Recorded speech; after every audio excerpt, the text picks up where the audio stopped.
क्या हो अगर दुनिया का इतिहास, जैसा कि हम उसे जानते हैं, असल में एक तरफा लिखा गया हो।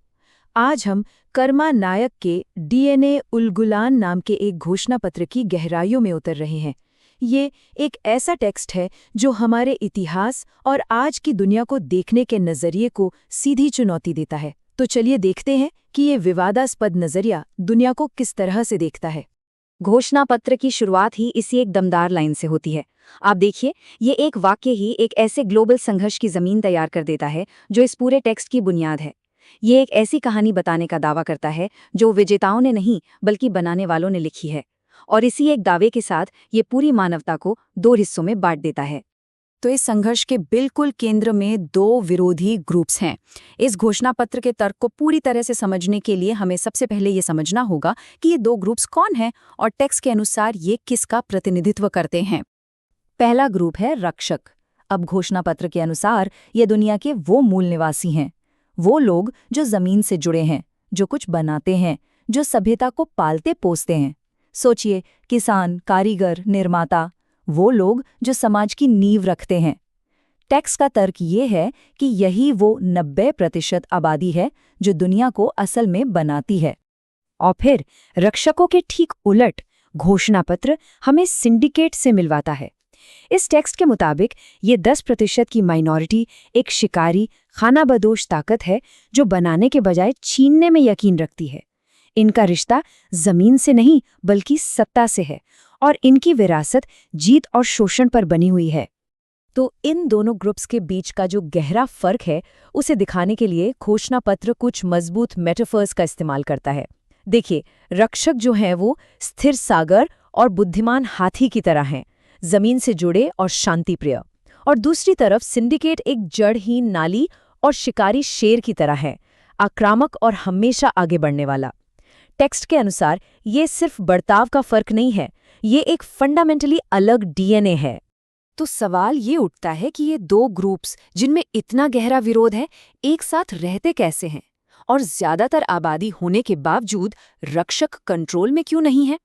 अब अगला हिस्सा घोषणा पत्र के तर्क के बिल्कुल कोर में जाता है। वो रणनीतियां जिन्हें सिंडिकेट कथित तौर पर दुनिया भर में अपना दबदबा बनाए रखने के लिए इस्तेमाल करता है। यहाँ घोषणा पत्र का सेंट्रल इकोनॉमिक तर्क आता है, जिसे वो अन्याय का गणित कहता है।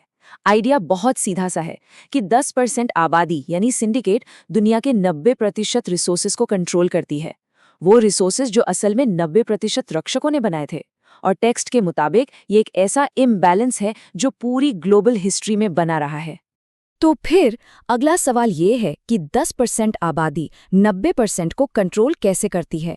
घोषणा पत्र इसका एक बहुत ही सरल और शक्तिशाली जवाब देता है, विभाजन। उनका तर्क ये है कि सिंडिकेट का सबसे बड़ा और प्राइमरी हथियार है मेजॉरिटी को आपस में बांटना, उन्हें एक दूसरे के खिलाफ खड़ा करना, ताकि वो कभी अपनी असली ताकत को पहचान ही ना पाएं।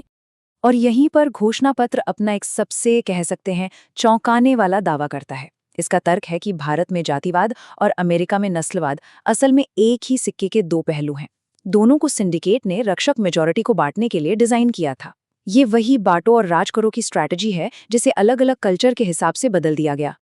अच्छा, तो इस फ्रेमवर्क को लेके घोषणा पत्र आगे बढ़ता है और इतिहास की किताबों को फिर से खोलता है। वो जानी मानी घटनाओं और लोगों को इसी रक्षक बनाम सिंडिकेट के चश्मे से दोबारा जांचता है। अब देखिए, घोषणा पत्र के अनुसार ये अलग अलग घटनाएं ये कोई इत्तेफाक नहीं है, बल्कि एक ही पैटर्न का हिस्सा हैं। चाहे वो सिकंदर का हमला हो, या शंभूक की पौराणिक हत्या, या फिर 1947 में भारत को सत्ता का ट्रांसफर।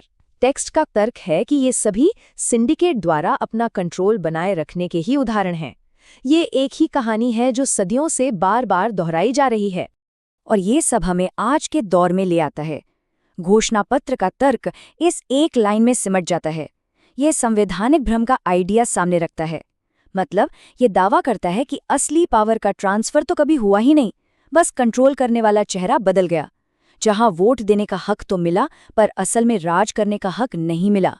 तो अगर प्रॉब्लम इतनी गहरी है, इतनी ऐतिहासिक है, तो फिर इसका सल्यूशन क्या है? इसका जो आखिरी हिस्सा है वो आज की दुनिया पर फोकस करता है और इसके अनुसार मुक्ति के लिए एक विजन पेश करता है। घोषणा पत्र का तर्क है कि आज हम सिंडिकेट का समझिए एक आखिरी दाव देख रहे हैं। यह 3 आज के नेताओं की ओर इशारा करता है, ट्रंप, मोदी और नेतन्याहू, जिन्हें ये अत्याचार का त्रिकोण कहता है। टेक्स्ट का दावा है कि ये तीनों सिंडिकेट के ग्लोबल एजेंडे के अलग-अलग पहलुओं को दिखाते हैं, जो अपने घटते हुए असर को बनाए रखने के लिए एक साथ काम कर रहे हैं। और आखिर में आता है सॉल्यूशन, एक ग्लोबल लिबरेशन का रोड मैप। घोषणा पत्र 90% ओनरशिप का दावा करने, विभाजन के ढांचे को खत्म करने और इतिहास को फिर से लिखने का एक साफ प्लान सामने रखता है। इसका आखिरी लक्ष्य है रक्षक राज की स्थापना करना। टेक्स्ट के अनुसार ये सिर्फ विरोध करने के बारे में नहीं है, बल्कि दुनिया को चलाने का एक बिल्कुल नया सिस्टम बनाने के बारे में है। तो ये पूरा विश्लेषण हमें इस एक आखिरी और विचार करने वाले सवाल पर लाकर छोड़ देता है। ये घोषणा पत्र इतिहास की एक बहुत ही रेडिकल, एक अलग ही व्याख्या पेश करता है।